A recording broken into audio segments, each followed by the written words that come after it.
যুক্তিযুদ্ধলৈ স্বাগতম জনাইছো মই দীক্ষিত শৰ্মা যুক্তিযুদ্ধত আজি আকৌ আমি ওয়াকাফ সংশোধনীৰ ওপৰত কথা পাতিব ওলাইছো দুদিনৰ পূৰ্বে আমি ওয়াকাফ সংশোধনীক লৈ আলোচনা কৰিছিলো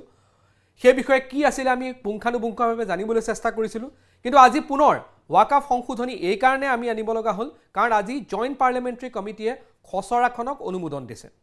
অহা 29 জানুৱাৰীত পুনৰ বৈঠক হ'ব 31 জানুৱাৰী এই মুহূৰ্ত লাগে আমাৰ হাতত যি তথ্য আছে 31 জানুৱাৰীত জয়েন্ট পাৰ্লিয়ামেণ্টাৰী কমিটিয়ে ওয়াকাফক লৈ পেলাই নিজৰ যি প্ৰতিবেদন আছে লোকসভাৰ অধ্যক্ষক দিবগৈ আৰু তাৰ পাছৰ যিখিনি প্ৰক্ৰিয়া আছে সেই প্ৰক্ৰিয়াখিনি আৰম্ভ হ'ব যদিহে এইখিনিক এই যি প্ৰতিবেদন আছে সেই প্ৰতিবেদনক কেন্দ্ৰ চৰকাৰে গ্ৰহণ কৰে আজি কি হ'ল আজি বহু এমেণ্ডমেণ্টৰ ওপৰত কথা পতৰা হ'ল ভোটিং হ'ল সেই এমেণ্ডমেণ্টখিনিৰ ভিতৰত 22টা শাসকীয় পক্ষৰ ফালৰ পৰা আনা হৈছিল আৰু 44টা বিৰোধী পক্ষৰ ফালৰ পৰা আনা হৈছিল 22টা গৃহীত হ'ল যি সংশোধন আছিল সেইখিনি হ'ল কিন্তু বিৰোধী আনা 44টা সংশোধন গৃহীত নহল তাৰ মাজত দুদিনৰ পূৰ্বে কি হৈছিল সম্ভৱতঃ পাৰ্লিয়ামেণ্টাৰী ইতিহাসত বা সংসদীয় ইতিহাসত বা এনে ধৰণৰ কমিটিৰ ইতিহাসত প্ৰথমবাৰৰ বাবে এনেকুৱা হৈছিল মই ভুল হ'ব পাৰো যে কমিটি মেম্বাৰক দিনটোৰ কাৰণে বহিষ্কাৰ কৰিব লগা হৈছে প্ৰায় 10 জনক আসাদুদ্দিন ওৱেইছিৰ পৰা আৰম্ভ কৰি যি 10 জন সদস্য আছিল তেওঁলোক কমিটিৰ পৰা ৱাক আউট কৰিব লগা হৈছে সাধাৰণতে জয়েন্ট পাৰ্লিয়ামেণ্টাৰী কমিটিত এনে ধৰণৰ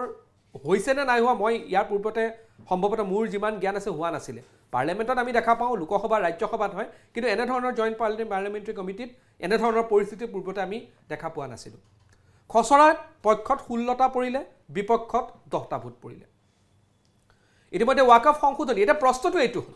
যে ওয়াকাফ সংশোধনীৰ মাধ্যমেৰে বিজেপিক বা ওয়াকাফ সংশোধনীয়ে বিজেপিক লাভান্বিত কৰিব নে বিৰোধীক লাভান্বিত কৰিব কাক লাভান্বিত কৰিব ৰাজনৈতিক ক্ষেত্ৰত কোন এই মুহূৰ্তত মাইলেজত আছে বিজেপি নৰেন্দ্ৰ মোদী এই মুহূৰ্তত তেওঁলোকে বাৰম্বাৰ কৈ থাকে যে তেওঁলোক এই মুহূৰ্তত প্ৰতিজ্ঞাবদ্ধ ওয়াকাফ সংশোধনী তেওঁলোকে আনিব কিন্তু যি ধৰণৰ মেজৰিটি লাগে সেই মেজৰিটি কিন্তু এই মুহূৰ্তত বিজেপি হাতত বা এনডিএৰ হাতত সেই ধৰণে নাই কোন কোন অন্যান্য দল আহে সেয়া চাব লাগিব সেয়াও প্ৰশ্ন এটা আছে এই সমগ্ৰ বিষয়ৰ লগত আমি কথা পাতিম মোৰ লগত বৰ্তমান দুজন অতিথি আছে আৰু এজন কিছু সময়ৰ পিছতে আমাৰ সংযুক্ত হ'ব মই চিনাই কৰাই দিব বিচাৰিছো মোৰ লগত আছে কংগ্ৰেছৰ জ্যেষ্ঠ নেতা বৰপেটা লোকসভা সমষ্টিৰ প্ৰাক্তন সাংসদ আব্দুল খালেক ডাঙৰীয়া আপুনিও বহু কমিটিৰ মেম্বাৰ আছিল আপুনি সাংসদ হৈ থাকোতে সেই বিষয়ে আমি জানিম মোৰ লগত আছে বিজেপিৰ এজন যুৱ নেতা আছে বিশ্বজিৎ খাউন তেখেত আহিছে আৰু কিছু সময়ৰ পিছতে ৰাইজৰ দলৰ সাদ্দাম হুছেইন তেখেতো আমাৰ সৈতে সংযুক্ত হ'ব কিন্তু মই প্ৰথমে ওপেনিং ৰিমাৰ্ক লৈ ল'ব বিচাৰিছো দুইজনৰ পৰা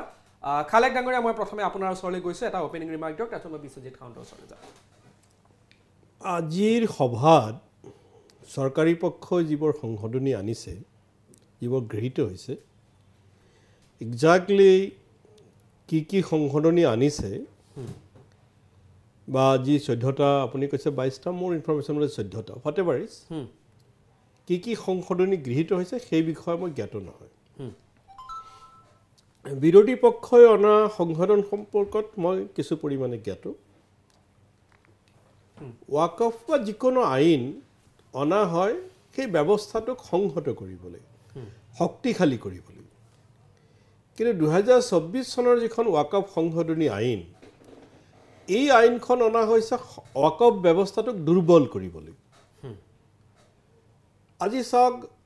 তিৰুপতি মন্দিৰৰ পৰিচালনাত কোন সোমাব আজি এই কথা কোনো নকয় যে তিৰুপতি মন্দিৰৰ পৰিচালনাত অহিন্দু জড়িত থাকিব কোনো দাবী উত্থাপন নকৰে আপোনাৰ অমৃতসৰৰ যি স্বৰ্ণ মন্দিৰ তাৰ পৰিচালনাত অনাচিক জড়িত থাকক সেই কথা কোনো নিবিচাৰে আমাৰ মা কামাখ্যাৰ মন্দিৰত কোনো অহিন্দু পৰিচালনাত জড়িত থাকক কোনো নিবিচাৰে কিন্তু প্ৰস্তাৱিত যি ওয়াকফ আইন তাত অদ্ভুতভাৱে কোৱা হ'ল যে 22 জন যি চেণ্ট্ৰেল ওয়াকফ কাউন্সিল হ'ব তাত 22 জন সদস্য থাকিব আৰু তাৰ 10 জন যদি মোৰ ভুল হোৱা নাই মই যিখিনি পঢ়ি আহিছিলোঁ 10 জন অমুছলমান হ'ব বা 12 জন এনেকুৱা মই পাহৰিলোঁ যি কথাটোত সংগত কথা নহয় ষ্টেট ওয়াকফ বোৰ্ডবিলাকত ন্যূনতম 2 জন অমুছলমান সদস্য থাকিব ওয়াকফ কি আচলতে ওয়াকফক কোৱা হয় যে আল্লাহৰ নামত মুছলমানসকলে যি সম্পত্তি অৰ্পণ কৰে তাক ওয়াকফ বুলি কোৱা হয় ৱাকফ দুই ধৰণৰ থাকে, ৱাকফে সাবিলিল্লাহ আৰু ৱাকফুল আউলাদ, সেইটো এটা বেলেগ বিষয়। তো ৱাকফত থাকে মছজিদ য'ত নামাজ পঢ়ে, ৱাকফত থাকে মাজাৰ কবৰস্থান, ৱাকফত থাকে ঈদগাহ দৰগাহ, এইবোৰ ৱাকফত থাকে। ঠাই বিশেষে কিছু মাদ্ৰাছাও আছে। আজি মছজিদৰ পৰিচালনাত অমুছলমান জড়িত থাকিব, এই কথাটো মুছলমান সমাজে আপত্তি কৰাটো খুবেই স্বাভাৱিক কথা। সেইটো অবজেকশ্যন নম্বৰ 1। দ্বিতীয় কথা,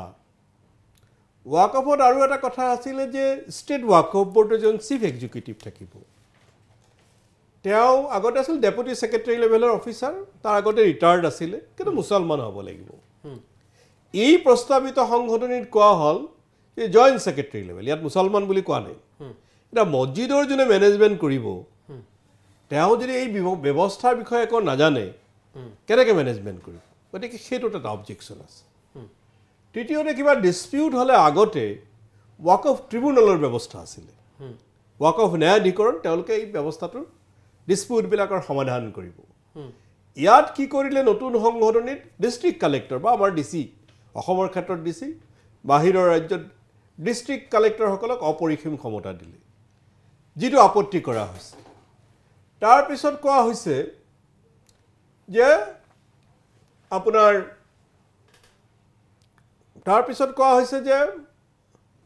ডিষ্ট্ৰিক্ট কালেক্টৰসকলক ন্যূনতম 5 বছৰ প্ৰেক্টিচিং মুছলমানেহে ৱাকফ কৰিব পাৰিব। ৱাকফ কোনে কৰিব? তেওঁ 5 বছৰৰ মুছলমান নে এবছৰৰ মুছলমান নে 10 বছৰৰ মুছলমান? কোনোবা অমুছলমানেও মছজিদৰ কাৰণে মাটি দিব পাৰে। সেই কথাটো বন্ধ কৰা হৈছে, ইয়াত আপত্তি কৰা হৈছে। ঠিক আছে। আৰু বিৰোধী পক্ষৰ সংশোধনীত এই কথাবিলাক আছিলে। অকল ৰাজনৈতিক দলসমূহে নহয়, গুৱাহাটীত যেতিয়া JPCৰ টীম আহে, গুৱাহাটীত JPCৰ টীম আহোঁতে ময়ো আমাৰ এটা সামাজিক সংগঠন নাগৰিক অধিকাৰ সমিতি, তাৰ এক সজাতি দলক লগত লৈ এই বিষয়বিলাক আমাৰ সজাতি দলৰ পক্ষৰ পৰা উপস্থাপন কৰিছিল। JPCৰ তৰফত, JPCৰ মঞ্চত উত্থাপন কৰা হৈছিলে। দেশৰ বিভিন্ন সংগঠন এই কথাবিলাক উত্থাপন কৰিছে। এতিয়া এটা নতুন বিতৰ্ক টানি আনিছে। মই দেখিছোঁ অসমত কম হৈছে যে দেৱত্বৰ বোৰ্ড লাগে। মই জনাত কোনো মুছলমানৰ এটা আপত্তি নাই দেৱত্বৰ বোৰ্ড হ'ব লাগে। মানে ইয়াৰ অন্তৰালৰ উদ্দেশ্যটো আপুনি কি ভাবে? নহয়, দেৱত্বৰ বোৰ্ডততো কোনো মুছলমানৰ আপত্তি নাই। দেৱত্বৰ বোৰ্ড এটা হৈ থাকক, কামাখ্যা মন্দিৰৰ পৰিচালনা, আমাৰ বিভিন্ন আমাৰ দেৱালয়, আমাৰ মন্দিৰ, তিৰুপতি বা যিমান আছে, মাতা বৈষ্ণদেৱীৰ মন্দিৰ যিমান আছে, মোৰ কাৰণে এটা বোৰ্ড হ'বই পাৰে, এটা আমাৰ আপত্তি নাই। কিন্তু এনেকৈ কৰা হৈছে যেন ৱাকফ বোৰ্ডটো নাইকিয়া কৰি দেৱত্বৰ বোৰ্ড হ'ব, সেই এটা বিতৰ্ক ৰাষ্ট্ৰীয় পৰ্যায়ত আছে, যিটো ঠিক কথা নহয়। গতিকে চৰকাৰে গোটেই ৱাকফ ব্যৱস্থাটোক নাইকিয়া কৰিব খুজিছে, ধ্বংস কৰিব খুজিছে। গতিকে বিৰোধী ৰাজনৈতিক দলসমূহে সেইটোত আপত্তি কৰিছে। আৰু আপুনি আৰম্ভণিতে আৰু এটা কথা কৈছে যে নজিৰবিহীনভাৱে আচলতে ৱাকআউট কৰা নাই, তেওঁলোকক দিনটোৰ কাৰ্যক্ৰমৰ পৰা বহিষ্কাৰ কৰা হৈছে। অকল সেইটো নাই, তাৰ আগৰো এখন মিটিঙত কল্যাণ বেনাৰ্জী ডাঙৰীয়াক বৰ্খাস্ত কৰা হৈছিল। মাৰপিটৰ ঘটনা হৈছে, যিটো সাধাৰণতে সংসদীয় কমিটিৰ মিটিঙত নহয়। যদিও মই JPCত নাছিলোঁ, কিন্তু পাৰ্লামেণ্টাৰী কমিটিত মই আছিলোঁ, বা বিধানসভা কমিটিতো মই আছিলোঁ। তৰ্ক বিতৰ্ক এইবিলাক হয়, সেইটো বেলেগ কথা, ডিবেট হ'ব পাৰে। কিন্তু এই ধৰণৰ বহিষ্কাৰ, য'ত আলোচনাৰ মঞ্চ, তাৰ পৰা যদি বহিষ্কাৰ কৰা হয় চৰকাৰী পক্ষৰ কথা ৰাখিবলৈ, আৰু যিটো JPC কম্পজিশ্যন, JPCৰ যেতিয়া কম্পজিশ্যন হৈছে, কম্পজিশ্যনতে মই দেখিছোঁ, মই বিজেপি দল বুলি কোৱা নাই, বিজেপি দলতো কিছু যুক্তিবাদী মানুহ নথকা বুলি মই নকওঁ। কাৰণ মুৰলী মনোহৰ যোশীক মই শ্ৰদ্ধাৰে তেখেতৰ নাম উচ্চাৰণ কৰিছোঁ। মাদ্ৰাছা মডাৰ্ণাইজেশ্যনৰ কাৰণে মুৰলী মনোহৰ যোশীয়ে, এতিয়া মই কংগ্ৰেছ পাৰ্টিৰ ভিউ কোৱা নাই, মই নিজৰ ভিউ কৈ আছোঁ। মাদ্ৰাছা মডাৰ্ণাইজেশ্যনৰ কাৰণে মুৰলী মনোহৰ যোশীয়ে ভালেখিনি কাম কৰিছিলে। বা অটল বিহাৰী বাজপেয়ীৰ দিনত ৱাকফ শক্তিশালীকৰণৰ কাৰণে 2-এটা কাম হোৱা নাছিল বুলি মই নকওঁ। কিন্তু এতিয়াৰ চৰকাৰে গোটেই ৱাকফ ছিষ্টেমটোক নাইকিয়া কৰিব খুজিছে। বা নতুন আমাৰ সংঘ পৰিয়ালৰ লোকসকলেও ক'ব খোজে যে ৱাকফটো একেবাৰে নাইকিয়া কৰি দিব লাগে। গতিকে বিৰোধী ৰাজনৈতিক দলসমূহ, সামাজিক সংগঠনসমূহ, মুছলমান সংগঠনসমূহ এই চৰকাৰৰ যি উদ্দেশ্য, সেই উদ্দেশ্যটোৰ বিৰোধী। ঠিক আছে, মই বিজেপিলৈ আহিছোঁ, অপেনিং ৰিমাৰ্কটো কৰিলোঁ। হয়, ধন্যবাদ। আমি যিমানখিনি জানো ভাৰতবৰ্ষৰ ভূমি সম্পত্তি থকাৰ ভিতৰত তৃতীয় এটা সৰ্ববৃহৎ প্ৰতিষ্ঠান হৈছে ৱাকফ বোৰ্ড আৰু সাধাৰণ জ্ঞানৰ পৰা আমি যিমান দূৰ জানো যে ৱাকফ বোৰ্ডৰ জৰিয়তে যিখিনি সৰ্বস্তৰৰ মুছলমান ৰাইজৰ হিতৰ বাবে ৱাকফ বোৰ্ডখন নিৰ্মাণ কৰিছিলে কিন্তু নজিৰবিহীনভাৱে ৱাকফ বোৰ্ডৰ যি ভুল মেনেজমেণ্ট প্ৰণালীবদ্ধভাৱে পৰিচালনা নকৰাৰ ফলত ৱাকফ বোৰ্ডটো ভালদৰে পৰিচালিত হোৱা নাছিলে 2006 চনত যেতিয়া চাচাৰ আয়োগে যেতিয়া প্ৰতিবেদন দাখিল কৰিছিল যি ৱাকফ বোৰ্ডৰ পৰা বছৰি 12,000 কোটিতকৈ অধিক ইনকাম হ'ব লাগিছিল কিন্তু বছৰি তেতিয়াই 2006 চনৰ সেই প্ৰতিবেদনতে 126 কোটি মানহে বছৰি আয় হৈছিল আৰু 12,000 কোটি যদি প্ৰতি বছৰি আয় হ'লহেঁতেন তেতিয়া মুছলমান সমাজত কোনো দুখীয়া ব্যক্তি নাথাকিলহেঁতেন আৰু ভাৰতীয় জনতা পাৰ্টি বৰ্তমান চৰকাৰ চলি আছে ভাৰতৰ প্ৰধানমন্ত্ৰী আদৰণীয় নৰেন্দ্ৰ মোদী ডাঙৰীয়াই ভাৰতবৰ্ষৰ সৰ্বস্তৰৰ ৰাজ্যৰ কল্যাণৰ কাৰণে কাম কৰি আছে ভাৰতীয় জনতা পাৰ্টিৰ এটা মতই হৈছে যে জাষ্টিছ ফৰ অল সকলোৰ বাবে ন্যায় প্ৰদান কৰাটো হৈছে ভাৰতীয় জনতা পাৰ্টিৰ মূল কাৰ্যবিলাকৰ কাৰ্যপন্থাৰ এটা অন্যতম মতো গতিকে ভাৰতীয় জনতা পাৰ্টিয়ে যেতিয়া দেখিছে যে বছৰ বছৰ ধৰি ৱাকফ বোৰ্ডৰ যি সম্পত্তি ভূমি সম্পত্তি প্ৰায় 8,000 কোটি হেক্টৰতকৈ অধিক ভূমি সম্পত্তি ৱাকফ বোৰ্ডৰ হাতত আছে কিন্তু ভুল পৰিচালনাৰ বাবে কেৱল ধৰ্মীয় জ্ঞান থকা ব্যক্তিৰ হাতত কোনো পৰিচালনাৰ মেনেজমেণ্টৰ জ্ঞান নথকা ব্যক্তিৰ হাতত থকাৰ কাৰণে ৱাকফ বোৰ্ডৰ যি ফলপ্ৰসূতা যি ৰিজাল্ট সেই ৰিজাল্ট কিন্তু মুছলমান সৰ্বসাধাৰণ ৰাইজে এতিয়াও পোৱা নাই আমি যদি নজিৰবিহীন এইটো এটা নজিৰবিহীন আমি যদি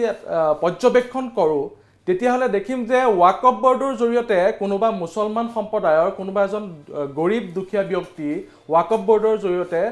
তেওঁ বহুত কিবা ফল পাইছে বুলি আমি এনেকুৱা ধৰণৰ কোনো বাতৰি আমি দেখা নাই আমি এটা নজিৰবিহীন গতিকে ভাৰতীয় জনতা পাৰ্টিয়ে যেতিয়া দেখিলে যে সৰ্বস্তৰৰ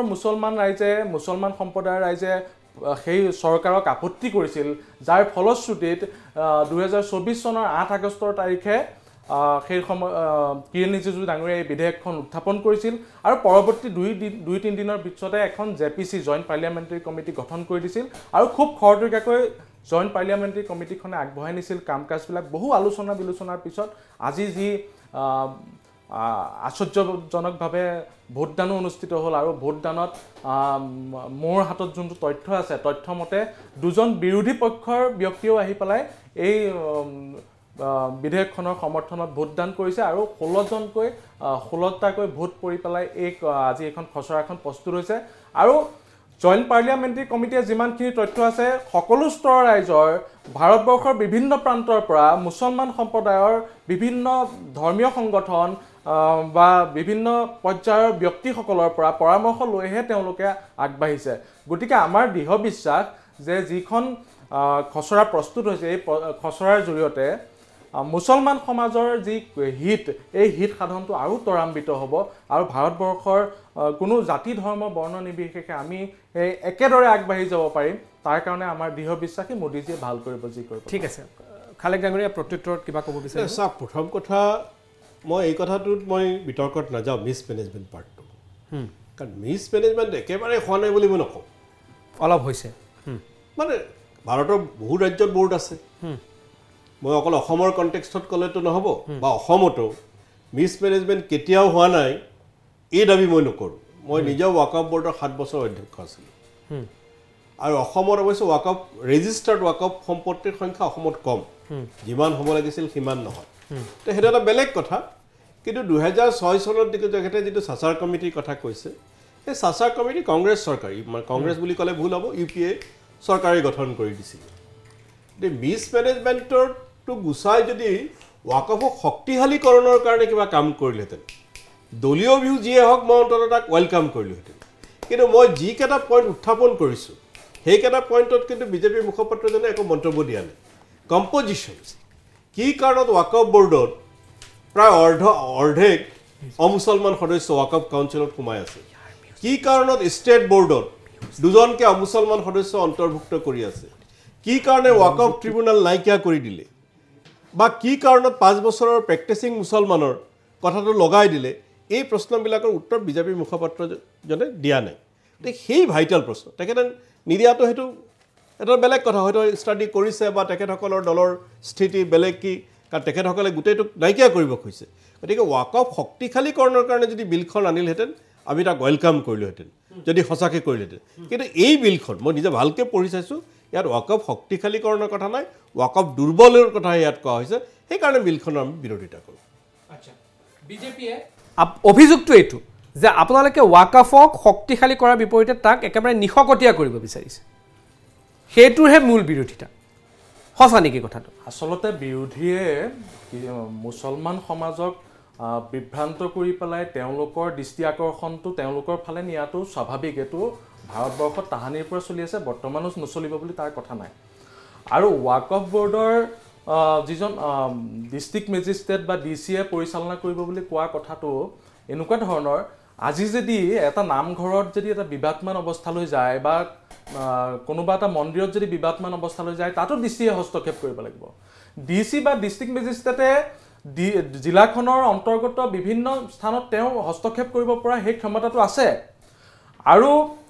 ৱাকফ বৰ্ডটো এনেকুৱা পৰ্যায়ত আছিলে যে ৱাকফ বৰ্ডৰ কিবা এটা যদি কোনোবাই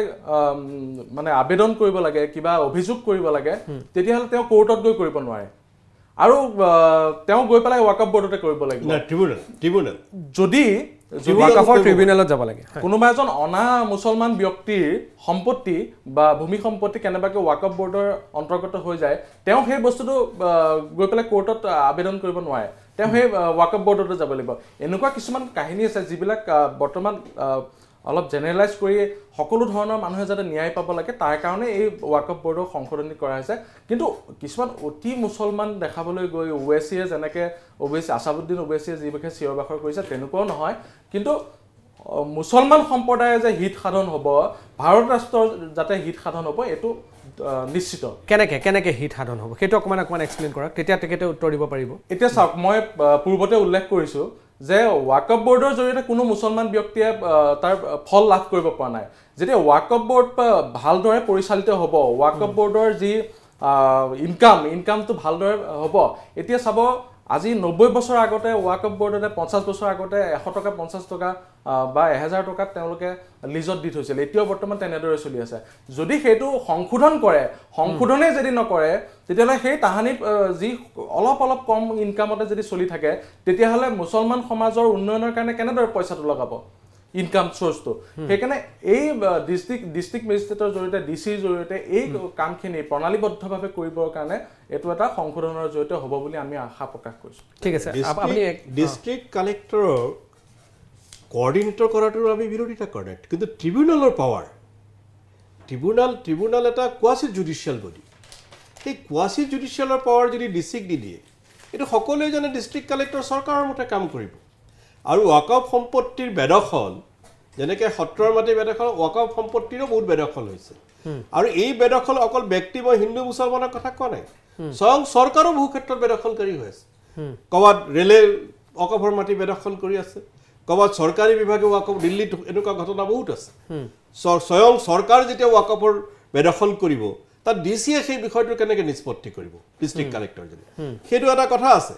তেখেতে যিটো কৈছে যে কম ভাড়া লিজত কম দিছে সেইটো বেছি কৰিব সেইটোতো ৱেলকাম কৰিম সেইটো ৱেলকাম নকৰা কোনো কথা নাই তেনেকুৱা হৈছে আৰু যিটো কৈছে এনেকুৱা কিন্তু অমুছলমানৰ কথাটো যে কৈছে ৱাকফৰ বহু ক্ষেত্ৰত এনেকুৱাও হৈছে যে মুছলমানেই শত্ৰু মই এটা উদাহৰণ মানে আপোনাক উদাহৰণসহ কৈ আছোঁ আমাৰ ফাঁচী বজাৰ ৱাহিদুৰ ৰহমান ৱাকফ ইষ্টেট 14 বিঘা মাটি আছে ফাঁচী বজাৰ 14 বিঘা মাটি সেই সময়ত এইটো আমাৰ ৱাহিদুৰ ৰহমান ডাঙৰীয়াই এই সম্পত্তি ৱাকফ কৰিছিল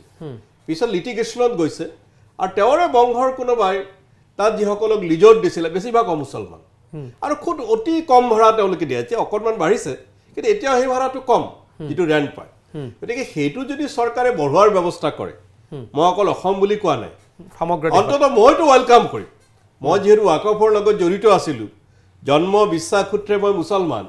মইতো ৱেলকাম কৰিম আৰু কত ৱাকফ বৰ্ডে ভাল কাম কৰা নাই মই অসমৰ দাবী কৰা নাই মই নিজে চেয়াৰমেন থাকিলোঁ কাৰণ ইয়াত বহুত লিমিটেশ্যন আছে ইয়াত যিদৰে শক্তিশালী হ'ব লাগিছিল সেইটো হোৱা নাই কিন্তু আজি পঞ্জাব ৱাকফ বৰ্ডে ট্ৰেমেণ্ডাছ কাম কৰি আছে আজি জম্মু কাশ্মীৰ ৱাকফ বৰ্ড তেওঁলোকে ইউনিভাৰ্চিটি চলাই আছে পাঞ্জাব ৱাকৰে স্কুলো চলা মেডিকেলো চলা বহুত কিবা কিবি চলাই আছে গতিকে যাৰ ৰিসোৰ্স বেস আছে তেওঁলোকে কৰি আছে কিন্তু আৰু যদি ষ্ট্ৰেংথনাইজ কৰে আৰু এই ওয়াকফৰ যি আয় সেই আয়েৰে যদি মুছলমান সমাজখনক এম্পাৱাৰ কৰে আমি স্বাগতম জনাম বিৰোধিতাৰ কাৰণে বিৰোধিতা কৰিব লাগিব বুলি কোনো কথা নাই কিন্তু এই আইনখনত সেই ব্যৱস্থাটো নাই আজি যদি কোনোবা চৰকাৰে মই খাউন ডাঙৰীয়াকে সুধিব খুজিছো আজি কোৱা হয় যে কামাখ্যা মন্দিৰৰ পৰিচালনাত যদি অকল ডিসি বুলি ক'লে বেলেগ কথা তাত ডাইৰেক্ট কৈছে যে ওয়াকফৰ দুজন অমুছলমান সদস্য থাকিব ষ্টেট বৰ্ডত কামাখ্যা বৰ্ডত যদি এনেকৈ প্ৰভিজন দিয়ে যে অহিন্দু সদস্য থাকিব তেখেতে সমৰ্থন কৰিব নেকি বা তিৰুপতি মন্দিৰত যদি কোৱা হয় অহিন্দু থাকিব তাক সমৰ্থন কৰিব নেকি কাৰণ ইয়াত ধৰ্মীয় পৰম্পৰাৰ কথা আছে কোনো ধৰ্মীয় প্ৰতিষ্ঠানৰ পৰিচালনাত আন ধৰ্মৰ লগত লোক তেওঁলোকৰ ইচ্ছাৰ বিৰুদ্ধে থকা উচিত নহয় আৰু ইয়াত যিসকল মই অসমত যেতিয়া জেপিচি আহিছে মই দেখিছো যিবোৰ মুছলমানৰ প্ৰধান সংগঠন জমিয়ত উলেমা হিন্দ জামাত ইছলামী জমিয়তে আহলে হাদিস জমিয়তে আহলে সুন্নি এই আটাইবোৰ সংগঠনে এই বিলখনৰ যিখন প্ৰস্তাৱিত বিল ইয়াৰ বিৰোধিতা কৰিছে কবাত কিছু সংঘ পৰিয়ালৰ লোকে গৈ সমৰ্থন কৰিছে সেইটো বেলেগ কথা তেওঁলোকে ইয়াত ষ্টেক হোল্ডাৰে নহয় বিৰোধিতা কৰাটো বেলেগ কথা গতিকে এই ব্যৱস্থাটো ধ্বংস কৰিব খুজিছে সেইটো মই তথ্যকাৰী কৈছো আমি ব্যৱস্থাটো ধ্বংস কৰাৰ বিৰোধী ইয়াক ষ্ট্ৰেংথনাইজ কৰিলে শক্তিশালী কৰিলে আমি এটা ওয়েলকাম কৰিম ঠিক আছে না যেহেতু আপুনি সাংসদ আছিলে মই এই গোটেই প্ৰচেছটো জানিব বিচাৰিছো এটা জয়েন্ট পাৰ্লিয়ামেণ্টাৰী কমিটিয়ে যেতিয়া ৰিপৰ্ট দিব তাৰ পাছৰ প্ৰক্ৰিয়াটো কি বিলখন আহালৈকে কি কি কৰিব লাগিব জয়েন্ট পাৰ্লিয়ামেণ্টাৰী কমিটি ৰিপৰ্ট দিব স্পিকাৰ লোকসভাৰ অধ্যক্ষ সেই ৰিপৰ্টটো আপোনাৰ লে কৰিব হাউছত লে কৰাৰ পিছত যিকেইটা এমেণ্ডমেণ্ট কমিটিখনে দিলে চৰকাৰী এমেণ্ডমেণ্ট যিকেইটা এমেণ্ডমেণ্ট প্ৰপ'জ কৰিলে সেইখিনি বস্তু সেই দফাবিলাক বিলখনত অন্তৰ্ভুক্ত হ'ব আৰু নতুনকৈ হাউছত প্লেচ হ'ব নতুনকৈ বিল আনিব তাৰমানে সেইখন বৰ বেছি আৰু হেৰি নহয় তাত গতিকে আৰু যিহেতু চৰকাৰ পক্ষৰ সংখ্যাগৰিষ্ঠতা থাকে গতিকে চৰকাৰ পক্ষই ইচ্ছা কৰিলে তাক পাছ কৰিব পাৰে যদিও এই চৰকাৰৰ অকণমান সমস্যা আছে কিন্তু এই কথাটো নিৰ্ভৰ কৰিব তেলেগু দেশমৰ ওপৰত কথাটো কিন্তু এবাৰ আজি দিছে আজি কিন্তু সমৰ্থন কৰিছে পক্ষত ভোট দিছে তাকে কৈছো নিৰ্ভৰ কৰিব জনতা দল ইউনাইটেডৰ ওপৰত নিৰ্ভৰ কৰিব তেলেগু দেশমৰ ওপৰত নিৰ্ভৰ কৰিব চিৰাগ পাছৱানৰ ওপৰত তেওঁলোকে সমৰ্থন দিলে এইটো সংখ্যাধিক্যত পাছ হৈ যাব মানে এইটো সিম্পল মেজৰিটিত পাছ হৈ যাব লাগিব নে 2/3 লাগিব ওয়াকফৰ ক্ষেত্ৰত বুটকৰ 2/3 নালাগে 2/3 সিম্পল মেজৰিটিত পাছ হৈ ঠিক আছে মই খাউন বিশ্বজিৎ খাউন কিন্তু ৰাজ্যসভাৰ কথাটো আছে ৰাজ্যসভাটো বুটকৰ চৰকাৰ পক্ষৰ এতিয়াও পুৰা মেজৰিটি নাই গতিকে তাত যদি তেওঁলোকে হৰ্স ট্ৰেডিং নকৰে তাত 121 আছে গৈ নেকি এই মুহূৰ্তত না তাত যদি চৰকাৰে হৰ্স ট্ৰেডিং ইন্ডিপেন্ডেন্ট যিসকল থাকে বিজেপি হৰ্স ট্ৰেডিংত ভাল বিজেপি হৰ্স ট্ৰেডিংত খুব ভাল গতিকে তেওঁলোকেতো যেতিয়া হেৰি তেওঁলোকে যেতিয়া 370 এবৰগেট কৰিছে সেই সময়ত তেওঁলোকৰ ৰাজ্যসভাত মুঠেই সংখ্যাগৰিষ্ঠতা নাছিল আমাৰ চিফ হুইপ পৰ্যন্ত লৈ গৈছে সেইটো বিদ্যা বিজেপি ভালকে জানে গতিকে মোৰ ধাৰণা বিলখন পাছ হৈ যাব ঠিক আছে পাছ নহব বুলি মই কোৱা নাই মোৰ ধাৰণা পাছ হৈ যাব ঠিক আছে 370 ধাৰাৰ জৰিয়তে যি এখন দেশতে দুখন পতাকা দুখন সংবিধান দুজন প্ৰধানৰ যি নীতি আছিলে এই বিষয়টো কংগ্ৰেছৰ ভিতৰ বা বিৰোধী দলৰ বিভিন্ন ব্যক্তিৰ মাজতো এইটো বিৰোধিতা আছিলে কিন্তু তেওঁলোকে মুকলিভাৱে এনেকুৱা সমৰ্থন কৰিব বিৰোধিতা কৰিবৰ কাৰণে উপযুক্ত স্থান পোৱা নাছিল কাৰণে কৰা নাছিলে মই খালেক ডাঙৰীয়াক এইটো তাৰ উত্তৰটো দিব বিচাৰিছো যে ভাৰতীয় জনতা পাৰ্টিৰ হৰ্স ট্ৰেডিং নহয় ভাৰতবৰ্ষক ভাল পোৱা ভাৰতবৰ্ষত 370 বিৰোধিতা কৰা বিভিন্ন দলত ব্যক্তি আছিলে বিভিন্ন নেতা আছিলে যিসকলে এই সুবিধাটো পাই পেলাই তেওঁলোকে ভাৰতীয় জনতা পাৰ্টিক সেইটো সময়ত 370 বিৰোধিতা ওলাই আহিছিলে আৰু বৰ্তমান সময়তো আমাৰ বিশ্বাস যে বিভিন্ন ৰাজনৈতিক দলৰ বিৰোধী শিবিৰত থকা ৰাজনৈতিক দলৰ বিভিন্ন নেতাই বিভিন্ন এমপিয়ে সাংসদে আহি পেলাই এই সংশোধনী বিধেয়কত সমৰ্থন জনাব বুলি আমাৰ দৃঢ় বিশ্বাস ইয়াত এনেকুৱা নহয় যে কোনোবা হৰ্স ট্ৰেডিং কৰিব আজি কোনোবা কংগ্ৰেছৰ চিফ হুইপক আনি পেলাই আপোনাৰ ভাৰতীয় জনতা পাৰ্টিয়ে যে হৰ্স ট্ৰেডিং কৰিব এনেকুৱা আমি মনে নধৰে কাৰণ সবৰে এটা আদৰ্শ থাকে এই আদৰ্শত যেতিয়া 30-40 বছৰ কাম কৰিব তাৰ পিছত আহি পেলাই হৰ্স ট্ৰেডিঙত টকা কেইটামান লৈ পেলাই যে আহি পেলাই ভোট দিব তেনেকুৱা বুলি আমাৰ মনে নধৰে আৰু কোনো ৰাইজেও বিশ্বাস নকৰে আৰু এটা কথা উল্লেখ কৰিব বিচাৰিছো জয়েন্ট পাৰ্লিয়ামেণ্টাৰী কমিটিয়ে তেওঁলোকে আজি যিখন খচৰা প্ৰস্তুত কৰিলে অহা 29 তাৰিখে আমি যেতিয়া আকৌ নেক্সট পঢ়িব তেতিয়া সেইখিনি আজিনো কি খচৰা প্ৰস্তুত কৰিলে আমিতো নাজানো যেতিয়া প্ৰস্তুত কৰি আমাৰ সন্মুখৰ ড্ৰাফটটো আহিব তেতিয়া আমি গম পাম আৰু মই বাৰে বাৰে কৈ আছোঁ যে আমি দৃঢ় বিশ্বাসী ভাৰতীয় জনতা পাৰ্টীয়ে জাষ্টিছ ফৰ অল সকলোৰে বাবে ন্যায় প্ৰদান কৰিব আৰু মুছলমান সমাজৰ যি পিছ পৰি আছিলে সেই মুছলমান সমাজো আগবাঢ়ি যাব ন্যায়ৰ কথাটো ক'লে নহয় আৰু আৰ্টিকল 370 কথাটো ক'লে আৰ্টিকল 370 এবৰগেট হওঁতে মই হাউচত আছোঁ আপুনি আছিলে সংসদৰ আৰু সেই বিতৰ্কত মই অংশগ্ৰহণ কৰিছোঁ আৰ্টিকল 370 ক্ষেত্ৰত কি কোৱা হৈছিল আৰ্টিকল 370 এবৰগেট প্ৰত্যাহাৰ কৰিব নোৱাৰিব বুলি কোৱা হোৱা নাই কোৱা হৈছিলে যে জম্মু কাশ্মীৰ বিধানসভাৰ এপ্ৰুভাল লৈ কৰিব লাগিব জম্মু কাশ্মীৰ যি সময়ত এবৰগেট কৰিছে সেই সময়ত জম্মু কাশ্মীৰ বিধানসভা নাই আজি অসম বিধানসভাৰ পাৱাৰ যদি পাৰ্লামেণ্টে ইউটিলাইজ কৰে পাৰ্লামেণ্টে যদি সংসদে যদি অসমৰ কিবা এটা বিষয় অসম বিধানসভা ভংগ হৈ থকাৰ ক্ষেত্ৰত সিদ্ধান্ত গ্ৰহণ কৰে সেইটো অসমবাসীৰ সিদ্ধান্ত হ'ব নেকি গতিকে সেই জম্মু কাশ্মীৰৰ বিধানসভা জম্মু কাশ্মীৰৰ জনগণৰ যি বিষয় তেওঁলোকৰ এপ্ৰুভাল দিয়াৰ বিষয়টো সংসদে হস্তক্ষেপ কৰিছে চৰকাৰে হস্তক্ষেপ কৰিছে যিটো কোনো কাৰণত জম্মু কাশ্মীৰৰ বিষয় হ'ব নোৱাৰে সেইকাৰণে আমি বিৰোধিতা কৰিছিলোঁ আৰু তেখেতে যিটো কৈছে যে এইটো আদৰ্শৰ কাৰণত আজি এইটো সকলোৱে জনা কথা যদিও অলপ বিষয়টো অন্য কিন্তু ক'ব লাগিব অজিত পাৱাৰক একেবাৰে আটাইতকৈ দুৰ্নীতিগ্ৰস্ত বুলি ক'লে ৭০,০০০ কোটি টকাৰ দুৰ্নীতি সেই অজিত পাৱাৰকে পিছত গৈ তেওঁলোকে মহাজ্যোতিত লৈ ল'লে অসমৰ বৰ্তমানৰ মুখ্যমন্ত্ৰী তেখেতৰ বিৰুদ্ধে বিজেপি সংসদীয় দলে চাৰ্জশ্বিট প্ৰকাশ কৰিলে ৰমেন ডেকা তেতিয়া সংসদীয় দলৰ সচিব লুইজ বাৰ্গাৰ কেলেংকাৰী সেইগৰাকী ব্যক্তিক এতিয়া মুখ্যমন্ত্ৰী পাতিলে আপোনাৰ কনৰাড চাংমাৰ বিৰুদ্ধে অমিত শ্বাহে আহি ক্ষীৰ ফুলাই কৈ দিলে যে একেবাৰে দুৰ্নীতিগ্ৰস্ত মুখ্যমন্ত্ৰী আকৌ সেই কনৰাড চাংমাৰ মন্ত্ৰীসভাত বিজেপি দল সোমালে শপত গ্ৰহণতো বিজেপি নেতাসকলে অংশগ্ৰহণ কৰিলে বিজেপি এটা স্ববিৰোধী আৰু সুবিধাবাদত ভোগা ৰাজনৈতিক দল আৰু তেওঁলোকে যেতিয়া দৰকাৰ হয় অকল আমাৰ চিফ হুইপ নহয় কিমান সদস্যক তেওঁলোকে লৈ ল'লে কাৰোবাক টুপ দি ল'লে তেওঁলোকে ন্যায়পালিকাৰ ব্যক্তিকো লৈ লয় অকল যে ৰাজনৈতিক দলৰ ব্যক্তিসকলকে লৈছে সেইটো নহয় আৰু ন্যায়পালিকাৰ লোকৰ ব্যক্তিসকলক কেনেকৈ লয় আজি ৰঞ্জন গগৈ ডাঙৰীয়া তেখেতক ৰিটায়াৰ হোৱাৰ বেছি দিন নহ'লে লগে লগে ৰাজ্যসভাৰ সদস্য দি দিলে এছ আব্দুল নজিৰ তেওঁক গভৰ্ণৰ দি দিলে আচলতে মই সংসদ থাকোঁতেও মই এই কথাটো সংসদত কৈছিলোঁ যে আমাৰ জাজসকলৰ ক্ষেত্ৰত এটা কুলিং পিৰিয়ড লাগে বা ইলেকশ্যন কমিশ্যনাৰসকলৰ ক্ষেত্ৰত এটা কুলিং পিৰিয়ড লাগে যে তেওঁলোকৰ ৰিটায়াৰমেণ্টৰ অন্তত ইমান দিন তেওঁলোকে কোনো পদ গ্ৰহণ কৰিব নোৱাৰিব গতিকে সেইবিলাক সকলো নীতি নিয়ম বিসৰ্জন দি অকল ক্ষমতাত টিকি থকাৰ কাৰণে এটা প্ৰতিক্ৰিয়া লওঁ তাৰপিছত মই ৰাইজৰ দলৰ প্ৰতিনিধি আহিছে তেখেতৰ ওচৰত যাম এটা প্ৰতিক্ৰিয়া লৈ গোটেইখিনি কথা কংগ্ৰেছ দলৰ এনেকুৱা ধৰণৰ কথাবিলাক কোৱাটো স্বাভাৱিক কংগ্ৰেছ দলে ৰাহুল গান্ধী ডাঙৰীয়াৰ পৰা আৰম্ভ কৰি যদি আমি ভূপেন বৰা ডাঙৰীয়ালৈকে যদি চাওঁ তেওঁলোকে এনেকুৱা ধৰণৰ কথাবিলাক কোৱাৰ বাহিৰে উন্নয়নৰ পক্ষত বা ভাৰতীয় জনতা পাৰ্টী চৰকাৰে কৰি থকা কামবিলাকতো আজিলৈকে তেওঁলোকে কোনোদিন প্ৰশংসা কৰিব নোৱাৰে গতিকে তেওঁলোকে এই মানুহে দৃষ্টি আকৰ্ষণ নকৰা কথাবিলাকেই তেওঁলোকে কৈ পেলাই খালেক ডাঙৰীয়াও সেইখিনি কথাই উল্লেখ কৰিলে আৰু আমি ভাৰতীয় জনতা পাৰ্টীয়ে সৰ্বস্তৰৰ ৰাইজৰ কেনেকৈ আগবঢ়াই নিব পাৰি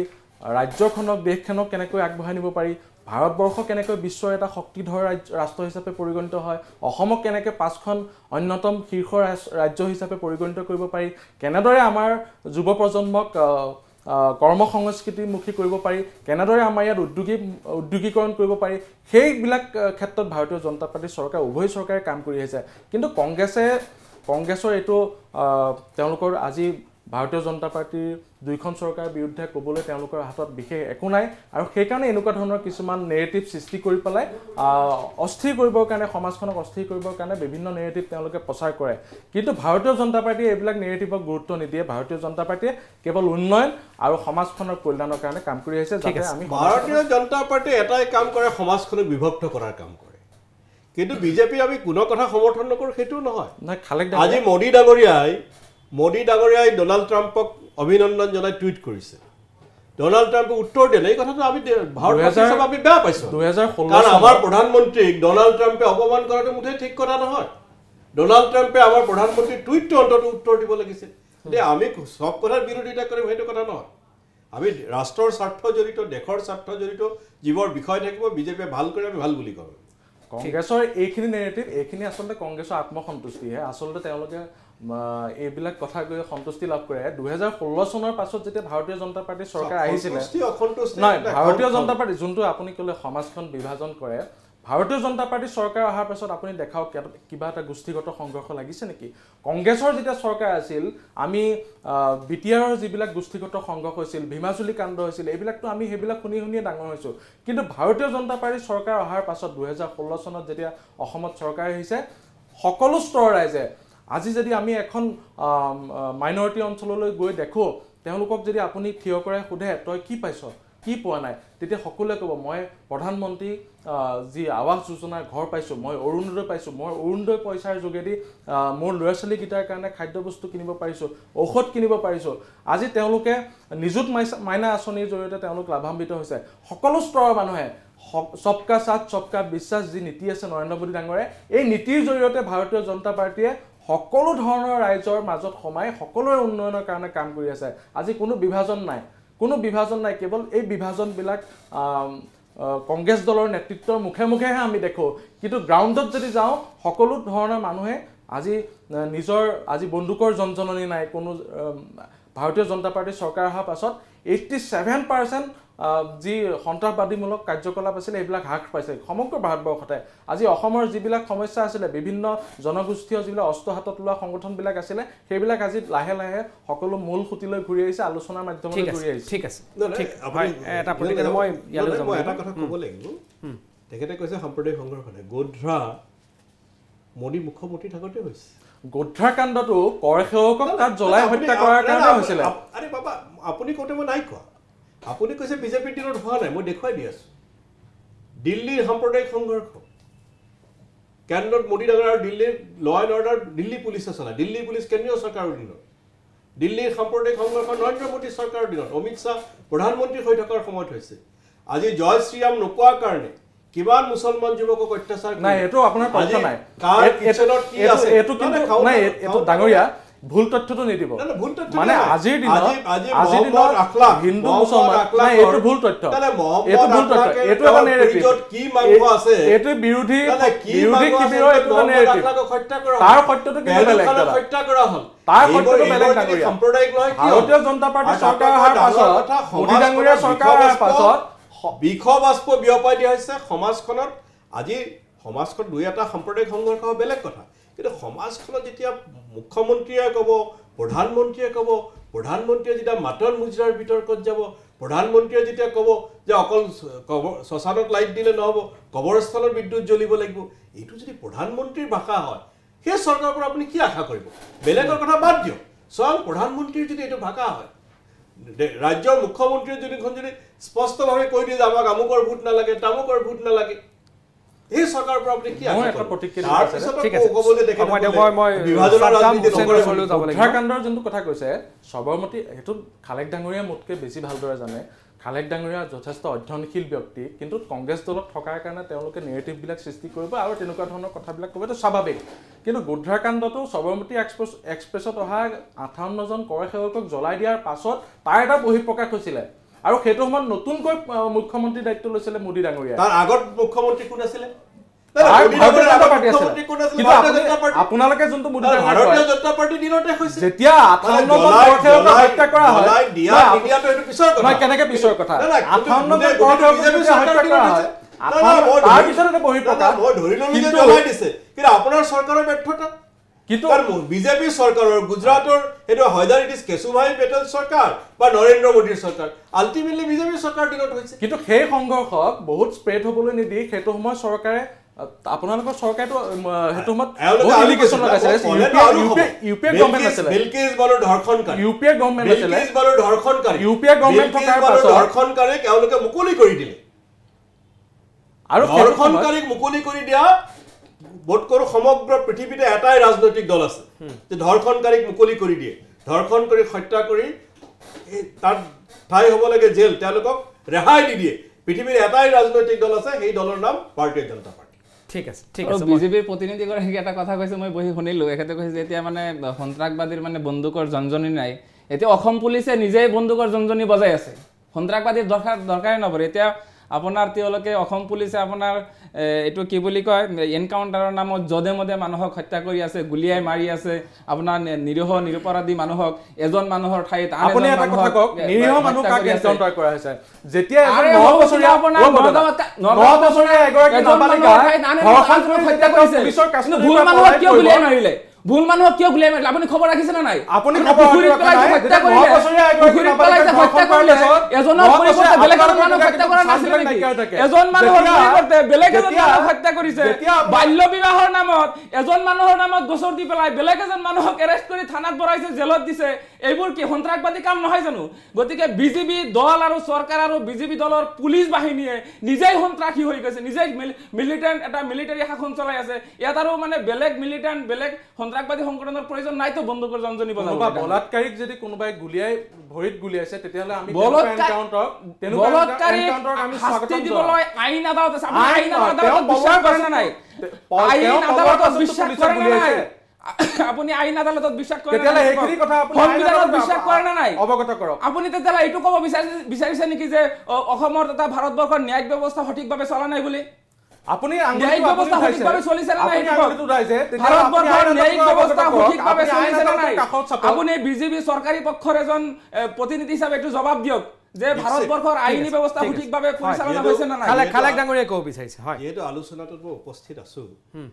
মই চৰকাৰৰ দুৰ্ঘৰ সমালোচক, মুখ্যমন্ত্ৰীৰ মই দুৰ্ঘৰ সমালোচক, কিন্তু মই পুলিচক মই দোষাৰোপ নকৰোঁ, কাৰণ তেওঁলোকৰ উপায় নাই। স্বয়ং মুখ্যমন্ত্ৰীয়ে যেতিয়া নিৰ্দেশ দিয়ে, মুখ্যমন্ত্ৰীয়ে যেতিয়া বিচাৰে আমুকক গুলিয়াই দিব লাগে, তেতিয়া বেচাৰা পুলিচে কি কৰে? এতিয়া চৰকাৰে ডিজাইনটো বনাই দিছে ন, মানে চৰকাৰৰ ডিজাইনটো পুলিচে মানে এতিয়া কাৰ্যকৰী কৰিব লাগে, পুলিচক লগা হয়। কাৰণ এই পুলিচক লৈ আমিও কাম কৰিছিলোঁ। কাইলৈ আৰু এখন চৰকাৰ যাৰে চৰকাৰ হওক, সেই চৰকাৰখনৰ পুলিচক লৈ কাম কৰিব লাগিব। গতিকে পুলিচৰ ওপৰত মোৰ এতিয়াও বিশ্বাস আছে আৰু পুলিচ বাহিনীলৈ এই আপোনাৰ চেনেলৰ জৰিয়তে মই আহ্বান জনাইছোঁ, তেওঁলোকে আইনৰ দ্বাৰা পৰিচালিত হ'ব লাগে, সংবিধানৰ দ্বাৰা পৰিচালিত হ'ব লাগে, মুখ্যমন্ত্ৰীৰ হুমজিকেলৰ দ্বাৰা পৰিচালিত হ'ব নালাগে, চৰকাৰৰ যি স্বেচ্ছাচাৰী মনোভাৱ তাৰ দ্বাৰা পৰিচালিত হ'ব নালাগে, আইন আৰু সংবিধানৰ দ্বাৰা পৰিচালিত হ'ব লাগে। ঠিক আছে, এতিয়া মই মূল সেইটো এটা নিবেদন থাকিলে। হয়, ঠিক আছে। মই ছাদ্দাম হুছেইন ডাঙৰীয়া, আপুনি মূল বিষয়টোলৈ আহক, আমি মূল বিষয়লৈ আহিছোঁ। আচ্ছা, তাৰপিছত আৰু এটা কথা যিটো কৈছে, আদালতত যোৱাৰ কথা কৈছে, এনকাউণ্টাৰৰ কথা কৈছে, মনত পৰিলেতো ক'ব লাগিব না। আজি অসম সন্তান উজ্জ্বল ভূঞা, মাননীয় উজ্জ্বল ভূঞা ডাঙৰীয়া, উজ্জ্বল ভূঞা ডাঙৰীয়া বাহিৰতো কৈছে, আদালততো কৈছে, উচ্চতম ন্যায়ালয়, যে অসমত যি এনকাউণ্টাৰ হৈ আছে, মোৰ কথা নহয় দেই, এইটো অন্যায় হৈ আছে, এইটো ঠিক কথা নহয়, এইটো মানৱ অধিকাৰৰ উলংঘন, মোৰ কথা নহয়, উজ্জ্বল ভূঞা ডাঙৰীয়াৰ কথা। ইমানখিনিয়ে মই কৈ থৈছোঁ। ঠিক আছে, ছাদ্দাম হুছেইন ডাঙৰীয়া। আজি আলোচনাৰ বিষয়টো যিহেতু আপোনাৰ ৱাকফ প্ৰপাৰ্টিৰ ওপৰত হৈ আছে, এমেণ্ডমেণ্ট বিল 2024ত হৈ আছে। এতিয়া জ্যেষ্ঠ ৰাজনৈতিক নেতা এজন আছে, কংগ্ৰেছৰ বিজেপিৰ প্ৰতিনিধিও আছে, আলোচনা কৰিলে। মই যিহেতু তেখেতসকলৰ আলোচনা শুনা নাই, কিন্তু মোৰ সামান্য জ্ঞানত মই যিখিনি কথা বুজিছোঁ আৰু ক'ব বিচাৰিছোঁ যে ৱাকফ প্ৰপাৰ্টিটো হ'ল এটা সম্প্ৰদায়ৰ, এটা ধৰ্মৰ প্ৰপাৰ্টি। তথা মই চিধা চিধিকে এই কথাটো কোৱা ভাল যে এইটো এটা মুছলমানৰ প্ৰপাৰ্টি। তথা আমাৰ পূৰ্বপুৰুষসকলে যিসকলে মানে প্ৰপাৰ্টিটো দান কৰি গৈছিলে আল্লাহৰ নামত। এইটো আপোনাৰ দুই ধৰণৰ প্ৰপাৰ্টি ইয়াত আছে। এটা হ'ল আপোনাৰ তাৰমানে দুই ধৰণে দান কৰিছিলে। এটা হ'ল ফি সাবিলিল্লাহ, এইটো আৰবিকত কয় ফি সাবিলিল্লাহ। ফি সাবিলিল্লাহ মানে আপোনাৰ ইন দ্য কজ অফ মানে আল্লাহ, গোটেইখিনি মানে আল্লাহৰ নামত অৰ্পণ কৰিব। সেইটো পৰৱৰ্তী সময়ত তেওঁলোকে কোনো ধৰণৰ দাবী কৰিব নোৱাৰিব। আৰু এটা হ'ল আপোনাৰ আৰু এটা ধৰণৰ দুই ধৰণৰ হেৰি আছে। আৰু এটা হ'ল আপোনাৰ তেওঁলোকে আপোনাৰ মানে বংশানুক্ৰমিক তেওঁলোকে দান কৰিব মাটিটো, কিন্তু তেওঁলোকে বংশানুক্ৰমিকভাৱে সেইটো আকৌ মানে চোৱা চিতাও কৰিব। কিন্তু এটা ব্যক্তিগত, এইটো ব্যক্তিগত মানে কি, এটা আপোনাৰ ভগৱানৰ নামত অৰ্পণ কৰা এটা সম্পত্তি, সেইটোৰ ওপৰত চৰকাৰে নজৰ দিছে। মানে এটা সম্প্ৰদায়, এটা ধৰ্মৰ প্ৰপাৰ্টি নৰেন্দ্ৰ মোদী চৰকাৰে দখল কৰিব বিচাৰিছে। ইয়াত এটা ডাঙৰ দীক্ষিত দা, ইয়াত এটা ডাঙৰ আপোনাৰ নেক্সাছ এটা মানে সোমাই আছে। এই কথাটো আপোনাৰ আচলতে এনেকুৱা ধৰণৰ, কাৰণ ভাৰতবৰ্ষত এটা অসম এতিয়া ডাঙৰ এটা অৰ্থনৈতিক এটা সংকটত পৰিছে। তেওঁলোকৰ বেচিবলৈ আৰু একো নাই। এতিয়া এই প্ৰপাৰ্টিটো ডাইৰেক্ট তেওঁলোকে আদানীক দিব নোৱাৰে, যাৰ কাৰণে তেওঁলোকে এতিয়া এই 1995 যিটো আপোনাৰ ৱাকফ প্ৰপাৰ্টি যিটো এক্ট আছে, এই এক্টটো এমেণ্ডমেণ্ট কৰি পেলাই আপোনাৰ তেওঁলোকে কিছু লিগেলাইজ কৰিব বিচাৰিছে লিগেলাইজ কৰি পেলাই চৰকাৰৰ দখলত ল'ব চৰকাৰে আকৌ হঠাৎকৈ আপুনি শুনিব যে 2024 25 পিছত আকৌ বোলে এইটো আদানীৰ ওচৰত বিক্ৰী কৰি দিব তেওঁলোকৰ মকসুদটো হ'ল এইটো যে এই প্ৰপাৰ্টিটো তেওঁলোকে বেচিব লাগিব আৰু বেচি পেলাই তেওঁলোকে নিজে খাব গতিকে এনেকুৱা এটা মকসুদ লৈ এটা সম্প্ৰদায় এটা ধৰ্মৰ মানে আপোনাৰ ধৰ্মীয় কাম কাজত হৈ থাকিব য'ত সকলো সম্প্ৰদায়ৰ মানুহে লাভান্বিত হ'ব আজি ওয়াকাফ প্ৰপাৰ্টিৰ জৰিয়তে কি কৰিব বিচাৰিছে ওয়াকাফ প্ৰপাৰ্টিৰ জৰিয়তে ক'বাত আপুনি স্কুল বনাব যেটো স্কুলত সকলো সম্প্ৰদায়ৰ ল'ৰা ছোৱালী পঢ়িব শিক্ষিত তাৰ পৰা শিক্ষিত মানুহ ওলাব আপোনাৰ মুছলমানসকলে মছজিদ বনাব মাদ্ৰাসা বনাব কবৰস্থান বনাব আজি এই এমেণ্ডমেণ্ট বিলৰ জৰিয়তে আপোনাৰ নৰেন্দ্ৰ মোদী চৰকাৰে এই কাৰবাৰটো কৰিব বিচাৰিছে আজি আমাৰ ঘৰৰ ওচৰত যেটো কবৰস্থান এই কবৰস্থানটো তেতিয়া আৰু আমাৰ দখলত নাথাকিব তাতে আমাৰ মতে নচলিব হেতু চলিব নৰেন্দ্ৰ মোদীৰ মতে এটো কেতিয়াবা হ'ব পাৰে নেকি হেই আমাৰ ঘৰৰ মছজিদটো চলিব আপোনাৰ চৰকাৰৰ মতে আপোনাৰ আমাৰ জিলা উপায়ুক্তৰ মতে জিলা আয়ুক্তৰ মতে গতিকে আমাৰ ঘৰৰ মছজিদে দিয়া বেলেগে পৰিচালনা কৰিব আপোনাৰ কবৰস্থানটো বেলেগে পৰিচালনা কৰিব গতিকে এনেকুৱা ধৰণৰ এটা সেক্ৰচেন্ট এটা অলংঘনীয় কাৰবাৰ এই এমেণ্ডমেণ্ট বিলৰ জৰিয়তে কৰিব বিচাৰিছে আপোনাৰ ওয়াকাফ প্ৰপাৰ্টিবোৰ যেতিয়া মানুহে আপোনাৰ ডোনেট কৰাৰ সময়ত আসলতে ইয়াত আছে যে এই গোটেই মানে কাৰবাৰটো আপোনাৰ মুছলমানে কব্জা কৰিব তাৰ পিছতো যদি চৰকাৰী কিছু নিয়ম আছে আইন কানুন আছে যে আপোনাৰ চৰকাৰী পক্ষৰ প্ৰতিনিধি ইয়াত থাকিব কিন্তু পৰিচালনা হ'ব লাগিব মুছলমানৰ জৰিয়তে গতিকে নৰেন্দ্ৰ মোদী ডাঙৰীয়াই মুছলমানক বেয়া পায় মুছলমানৰ নাম শুনিলে মানে দুই জাত মাৰি দিয়ে সদায় মুছলমানৰ বিৰুদ্ধে ষড়যন্ত্ৰ মুছলমানক মানে গালিগালাজ পাৰি থাকে আকৌ মুছলমানৰ সম্পত্তিৰ ওপৰত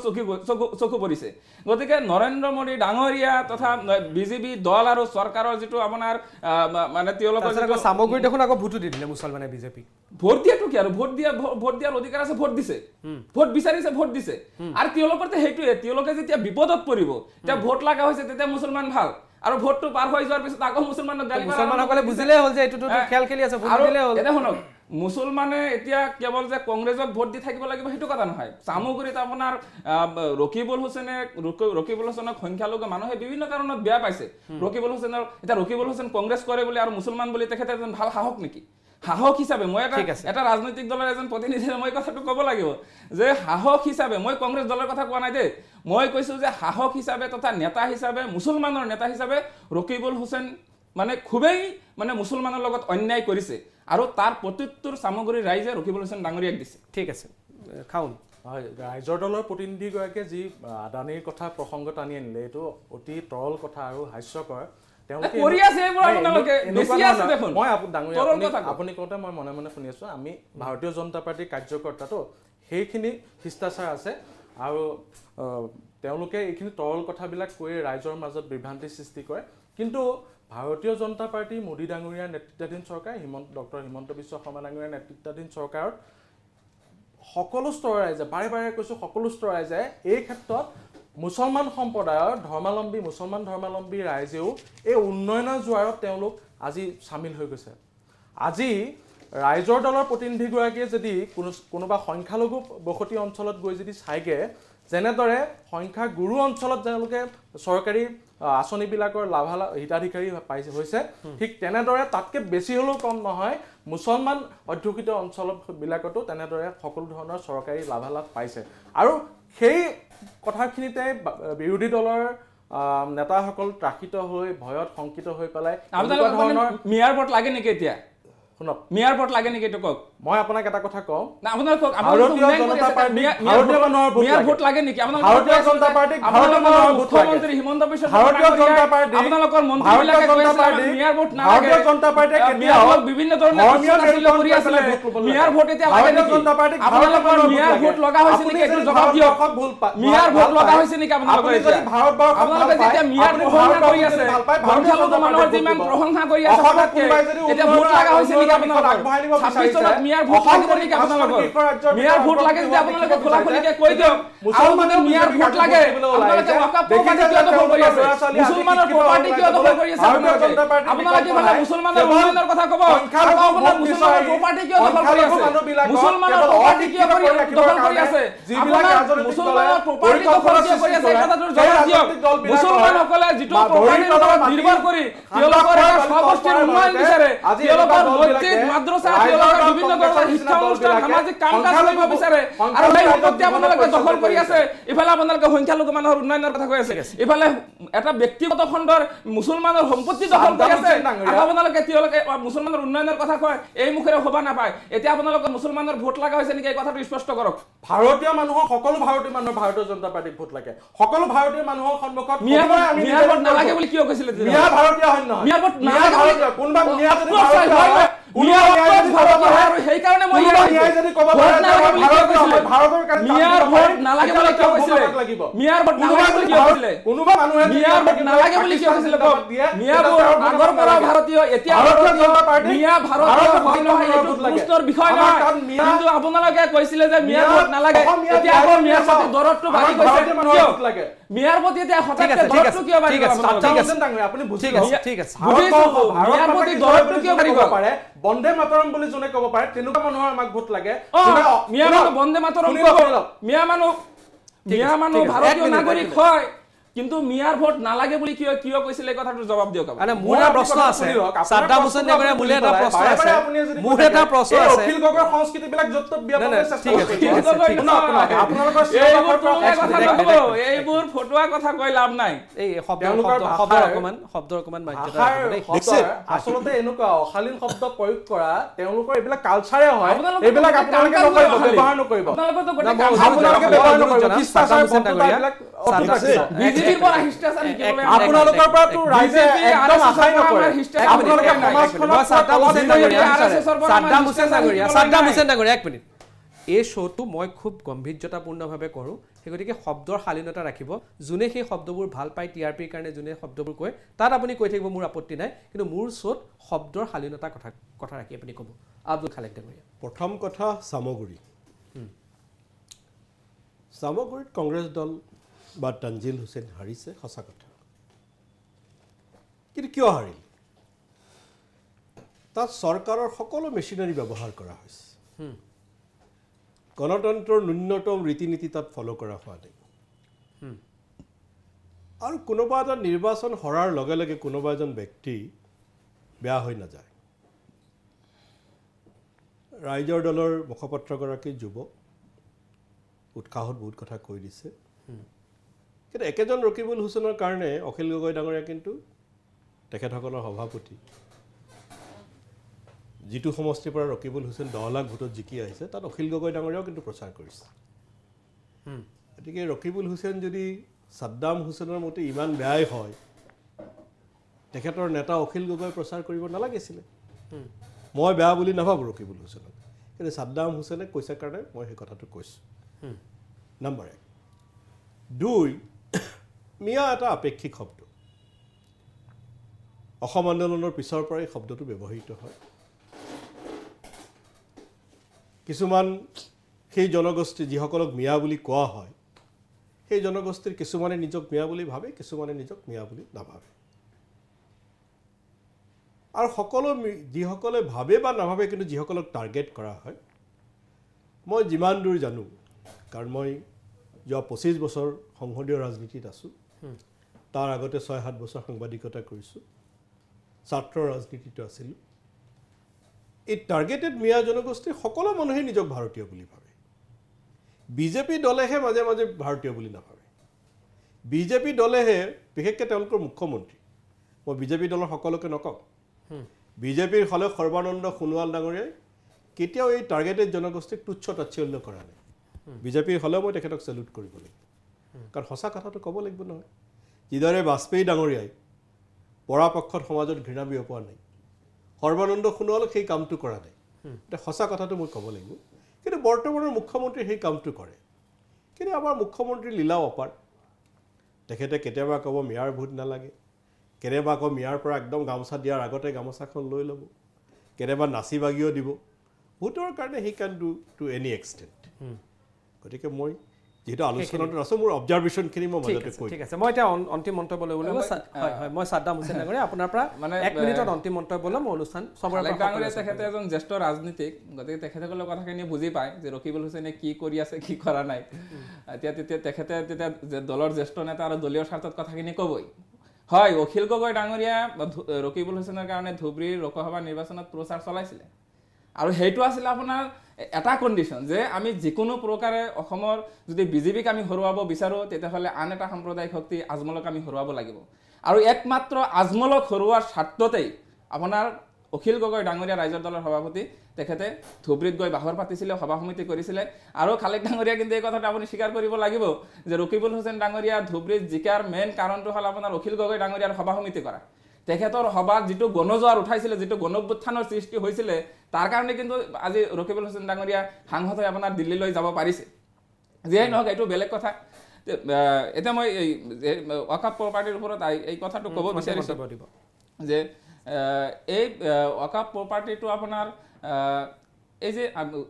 মাজে মাজে আপোনাৰ বিজেপি চৰকাৰটো অহাৰ পিছত বেছিকৈ হৈছে যে বিভিন্ন চৰ্চাফৰিত উচ্ছেদ চলায় অসমত বিভিন্ন জাগাত ৱাকাফ প্ৰপাৰ্টি দখল হৈ আছে বিভিন্ন দলৰ ৰাজনৈতিক ডাঙৰ নেতাসকলে প্ৰপাৰ্টি দখল কৰি তেওঁলোকে মানে খাই আছে গতিকে চৰকাৰে সেইবোৰ বন্ধ কৰিব লাগে যেনেকৈ চলি আছে এতিয়া আপোনাৰ ৱাকাফ প্ৰপাৰ্টি ৱাকাফৰ যিমান আপোনাৰ ন্যায়াধীকৰণ আছে তাতে কোনো ধৰণে সেইবোৰ কাৰ্যকৰী হৈ থকা নাই ইয়াৰে যিবোৰ নিয়ম কানুন সেইবোৰ সেয়া হৈ থকা নাই আৰু যিবোৰ নেতা পালি নেতাই এইবোৰ মানে দখল কৰি আছে খাই আছে সেইবোৰৰ বিৰুদ্ধে কিন্তু চৰকাৰে কোনো ধৰণৰ নিয়ম নীতি নবনায় এতিয়া ইমান দিনে খাই আছিলে বিভিন্ন ব্যক্তিগতভাৱে কিছু নেতাই খাই আছিলে আৰু এতিয়া যিটো চৰকাৰে এমেণ্ডমেণ্টৰ জৰিয়তে আনিব বিচাৰিছে এতিয়া খাব চৰকাৰে ইয়াতে সাধাৰণ ৰাইজ একো ধৰণৰ লাভান্বিত নহয় কোনো ধৰণৰ হেয়া নহয় আৰু এইটোৰ জৰিয়তে এই এমেণ্ডমেণ্ট বিলৰ জৰিয়তে আৰু এটা কথা মানে বিজেপি চৰকাৰে প্ৰতিপন্ন কৰিছে যিটো কথা ক'লে নহ'ব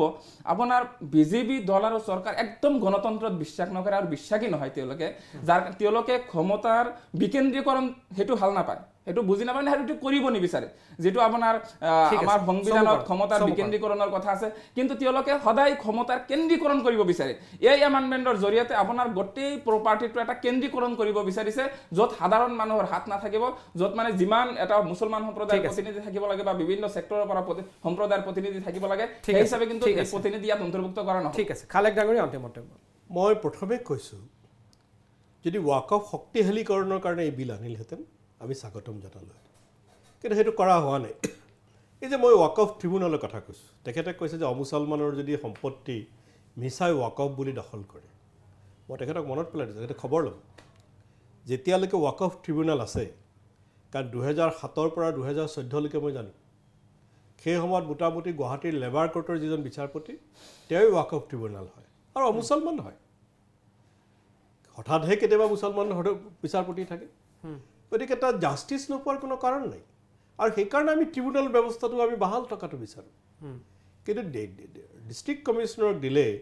ডিষ্ট্ৰিক্ট কমিশ্যনাৰ কোন চৰকাৰ সেইটো বেলেগ কথা কিন্তু ডিষ্ট্ৰিক্ট কমিশ্যনাৰ চৰকাৰৰ দ্বাৰা পৰিচালিত হয় চৰকাৰে যি বিচাৰে মুখ্যমন্ত্ৰীয়ে যি বিচাৰে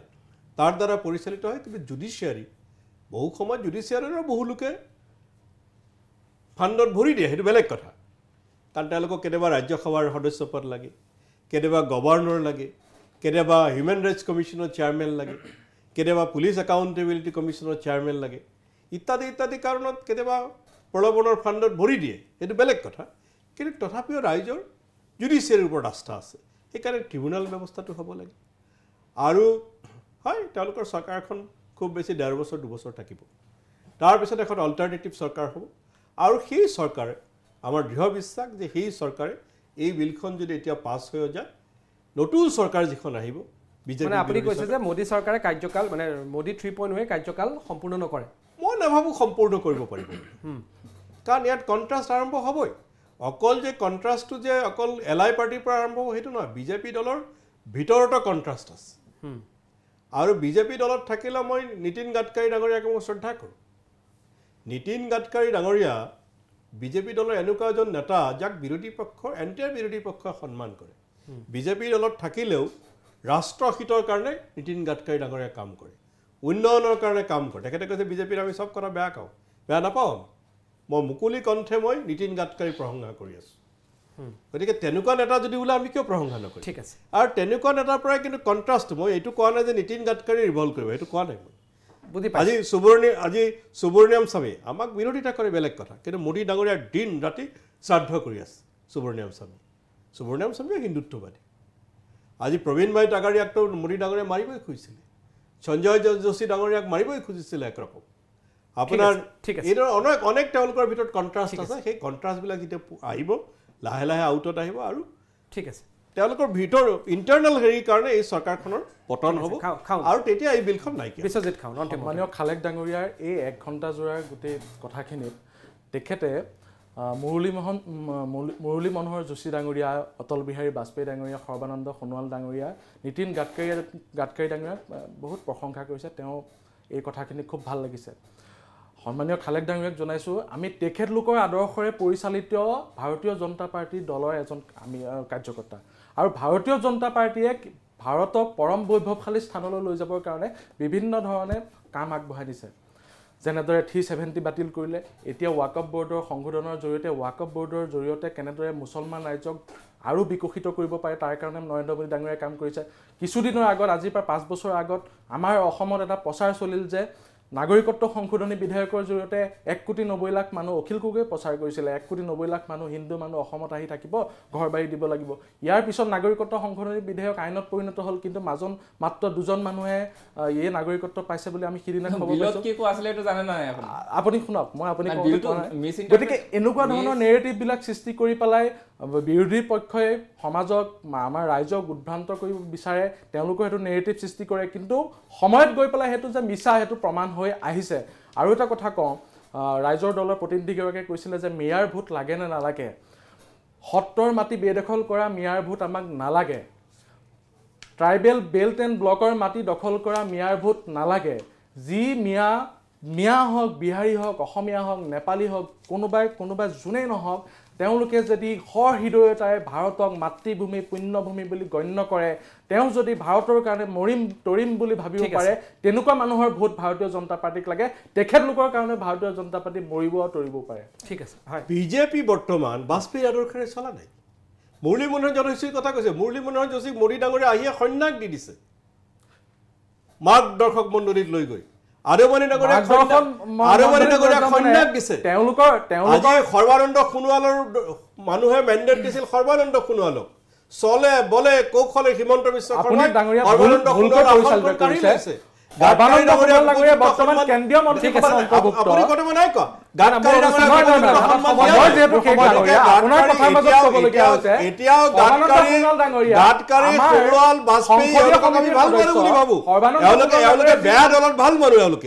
এওঁলোকে বিষবৃক্ষত ভাল ফল দলটো বেয়া আৰু এতিয়াতো একেবাৰে ভ্ৰষ্টাচাৰীৰে ভৰি পৰিছে আৰু ঘৃণাৰ ৰাজনীতিৰে ভাৰতীয় জনতা পাৰ্টি মই ধন্যবাদ জনাইছো হিটলাৰকো ভোট দিছিলে ঠিক আছে বিশ্বজিৎ ধন্যবাদ জনাইছো আব্দুল খালেকক ধন্যবাদ জনাইছো আৰু সাদ্দাম হুছেইন আপোনালোক তিনিজনকে ধন্যবাদ জনাইছো ৱাকাফ সংশোধনীয়ে বিজেপিক লাভান্বিত কৰিব নে বিৰোধীক লাভান্বিত কৰিব সেয়া সময়ত গম পোৱা যাব